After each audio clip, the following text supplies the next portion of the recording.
जिंदगी में क्या आनंद होता है वो हमें नहीं पता, इसलिए वो अपना आनंद पैसे में ढूंढ रहा है। इन 65 सालों में ये फर्क आ रहा है। देखिए, हम थोड़ी सी, जैसे आप जिस घर में रहे, आप अपने घर में अंदर संगमरमर लगा रहे, बढ़िया बढ़िया अपना पलंग बढ़िया कर रहे, घर अंदर ठीक कर रहे, लेकिन अगर मान लो पूरे गांव भर में आग लग जाए तो आपका घर बचेगा क्या? नहीं बचेगा। चाहे आप संगमरमर लगाए हो, चाहे आप कुछ किए। आज हालत यही है, हालत यही है, इससे बुरी हालत।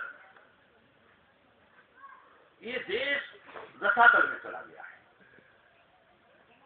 देखने में बड़ा अच्छा लग रहा कि पहले की तुलना में हमारे पास बड़े पैसे आ गए, बड़ा ये हो गया, बड़ा बैंक बैलेंस हो गया, ये इंजीनियर हो गए, वो डॉक्टर हो गए। ये कुछ नहीं। सत्यता क्या है? सत्यता आज ये है कि इस देश में जो कुछ था, संपत्ति, वैभव, आपका आध्यात्म, आपका ज्ञान, आपका संतोष, ये सब लोग उठा के यहाँ से लेके बाहर दे दिया। सब चीज यहाँ से चली।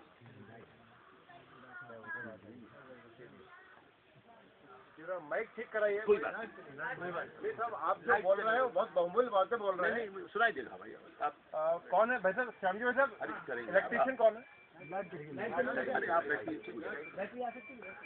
तो मैं आपसे ये कह रहा था कि इस देश की जो क्या हालत है, आप जरा थोड़ी सी इसको समझने की कोशिश करें। आपके पास मान लीजिए 5 एकड़ जमीन है, इनके पास 10 से 15 है, जो कुछ। मान लो इस गांव में जमीन का भाव मोटे रूप में मान लो 10 लाख रुपए है। आपकी 5 एकड़ जमीन है, 50 लाख रुपए आपको मिल सकता है। कोई अगर बाहर से आदमी आए और 60 लाख रुपए आपको दे जाए तो आप हंस के उसको तुरंत दे देंगे, है ना? देर नहीं लगेगी। अब क्यों ये हालत हो गई? क्यों दे देंगे आप? इसलिए कि आज जो खेती का काम है, ये खेती का काम घाटे का हो गया। हम अच्छी तरह से जानते हैं कि जो खेत में जो आदमी खेती कर रहा है खुद, उसमें जितनी लागत है उतनी लागत उसकी वसूल नहीं हो रही। अगर उस किसान की मजदूरी भी जोड़ ली जाए 100 रुपए रोज की, तो लागत में आप वो मजदूरी भी जोड़ लो तो उतना पैसा आपको खेती से नहीं मिल रहा। इसलिए किसानी का काम घाटे का काम है। आज हर आदमी को ये लग रहा, इसलिए किसानी यहाँ की खत्म हो रही। किसानी खत्म हो जाएगी तो होगा क्या? जरा आप सोचिए। इस देश का मुख्य काम किसानी था। क्यों था किसानी? इसलिए किसानी था कि किसान केवल अपने परिश्रम पर और भगवान की कृपा पर जिंदा रहता है। इसके अलावा वो किसी का गुलाम नहीं है। गुलामी उसके मन में नहीं थी। अपने आराम से कमाता था, मेहनत करता था और अपने आराम से सीधी रात पे भगवान का भजन करते हुए चलता था, संतोष रहता था। तो ये इस पूरे देश की हालत थी। विदेशों में इसकी स्थिति उल्टी थी। मार काट थी, जानवरीपन था। वहाँ परिवार जानते ही नहीं थे पति पत्नी का क्या रिश्ता होता है, कौन किसका लड़का है। आपको आश्चर्य होगा, अमेरिका में ये अधिकांश लोग नहीं जानते मैं किसका पुत्र हूँ। उनसे पूछो पिता का नाम, उन्हें पता ही नहीं। ये जरा कल्पना करिए, इस तरह की हालत है विदेशों में, और आपके यहाँ क्या हालत थी। उन लोगों को ये लगा, विदेशियों को, कि यार इसमें और हिंदुस्तान में तो बड़ा भारी फर्क है। तो या तो वो उनको अपनी आपकी बराबरी पे आए, वो काम बहुत कठिन है।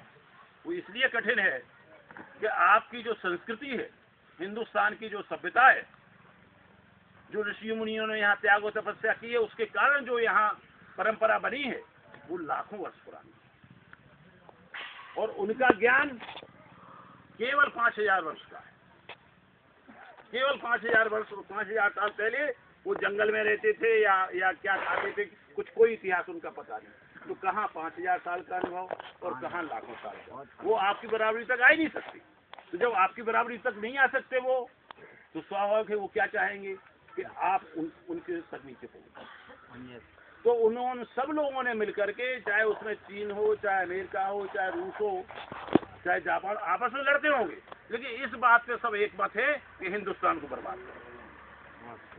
हिंदुस्तान को बर्बाद करने के लिए अंग्रेज हैं, या ये जो अरब कंट्रीज के लोग हैं या जो और लोग हैं, ये सबका एक साथ षड्यंत्र है कि हिंदुस्तान को बर्बाद किया जाए।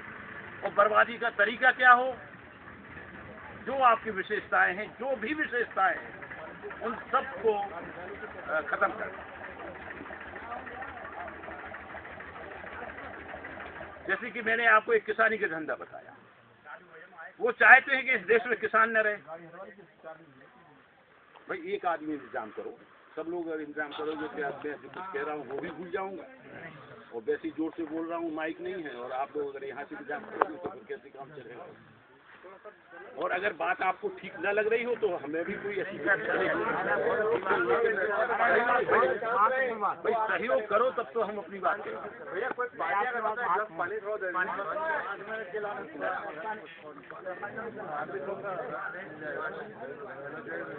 चलिए ठीक है, तो जो मैं कह रहा था, किसानी इसलिए बर्बाद कर रहे वो क्योंकि यहाँ किसान स्वतंत्र है, आजाद है, किसी के कब्जे में नहीं है, अपने आसानी से, नैतिकता से, ईमानदारी से अपना जीवन बिताता है।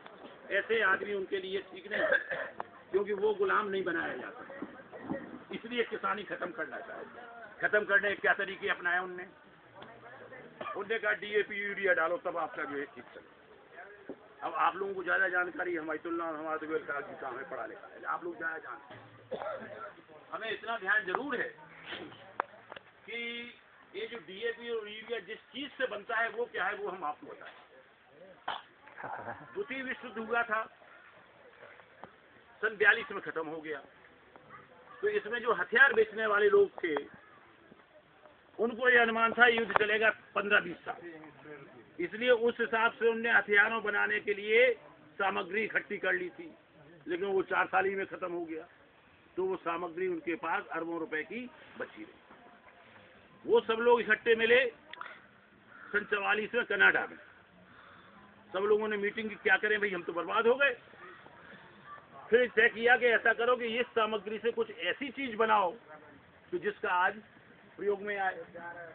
तो उनने उसके द्वारा यूरिया खाद बनाई और DAP खाद बनाई। जिनसे बम बनते थे उन चीजों से ये DAP और यूरिया बनी। उनने कहा लेकिन खरीदेगा कौन? तो उन्होंने कहा अभी अभी देश आजाद हो रहा है हिंदुस्तान, ये यहाँ जनसंख्या भी बहुत ज्यादा है और यहाँ ये लोग बेच सकते। तो भाई साहब वो लोग यहाँ आए सन 51 में, और उस समय नेहरू जी थे, उनको समझाया कि साहब आपके यहाँ भी खेती की बड़ी दिक्कत है, कमी है, खाद वाद होती नहीं है, और हम ये चाहते कि हम आपको आपके यहाँ विकास खंड स्थापित करें और मुफ्त में हम आपको खाद देंगे। तो साहब आप आश्चर्य करें, था ठीक है। उन्होंने कहा अच्छी बात है ये करो। तो विकास खंड जो खुले सबसे पहले सन 51-52 में, उन सबका पूरा खर्चा उन लोगों ने दिया है। विकास खंड की बिल्डिंग बनने का, वहाँ के कर्मचारी रखने का सारा खर्चा उन्होंने दिया। और शुरुआत में जिनको ध्यान होगा उन्हें पता होगा कि विकास खंडों से पहले केवल एक काम होता था, खाद बंटने का, और कोई काम वहाँ नहीं होता था, केवल खाद बांटने। उनके द्वारा खाद बांटना शुरू हुआ, और उस खाद के विषय में जहाँ बन रही थी ये खाद, वहाँ आज भी प्रतिबंधित है कि ना खाद यहाँ बेची जाएगी, ना बनेगी, ना यहाँ कोई प्रयोग करेगा। 151 देशों में 151 देशों में DAP और यूरिया प्रयोग नहीं की जा सकती आज भी। क्यों नहीं प्रयोग की जा सकती? क्योंकि वो जानते हैं कि इसका जमीन पर क्या प्रभाव पड़ेगा। लेकिन उनने यहाँ भेज दी। शुरुआत में मुफ्त में बांटी। जैसे चाय, बहुत पहले लोग बताते चाय लोग नहीं पीते थे अपने, पहले फ्री में लोग चाय पिलाई गई। जब थोड़ा सा आदत होगी तब बिक्री शुरू होगी। आज हालत ये है कि 100 रुपए किलो चाय मिल रही। ऐसे इस DAP यूरिया का हुआ, पहले मुफ्त में बांटी, फिर धीमे धीमे अपने मिलने लगी, फिर कोऑपरेटिव में मिलने लगी। अब आज जो हालत है वो आपको ज्यादा पता है, हमको कम पता है। आप ही जाके लाठी खाते हो, जब लाइन लगती आती है, किस भाव आती है, किस भाव बिकती है, क्या बिकती है, क्या मिलावट होती है, वो सब अभी कुछ नहीं पता, वो आपको पता होगा। अब उस DAP यूरिया जो आपने डाली उसका प्रभाव क्या पड़ा, आप ही बताते हैं कि अगर पिछले साल हमने 10 बोरी डाली थी तो इस साल 10 में काम कुछ ज्यादा डालनी पड़ेगी। और आप ज्यादा डालते डालते एक स्थिति ये आ जाएगी कि आप कितनी भी ज्यादा डालो वो उपज नहीं होगी। हरियाणा में पहले बहुत प्रयोग हुआ, पंजाब में उन्नत खेती सबसे ज्यादा, पंजाब की खेती उन्नत कही जाती है। वहाँ अगर आप जाएं दिल्ली से जलंधर की ओर, सड़क किनारे ही आपको 4-5 बोर्ड दिल्ली से 50-60 किलोमीटर के बाद ऐसे गांव के मिल जाएंगे जिस बोर्ड पे लिखा है कि पूरा गांव बिकाऊ है, पूरा गांव बिकाऊ है। क्यों बिकाऊ है? क्योंकि वहाँ जो चीज पैदा होती थी वो खूब खाद उन्होंने डाली, खाद के लिए पैसे लिए बैंक से, सीमा बढ़ती गई। एक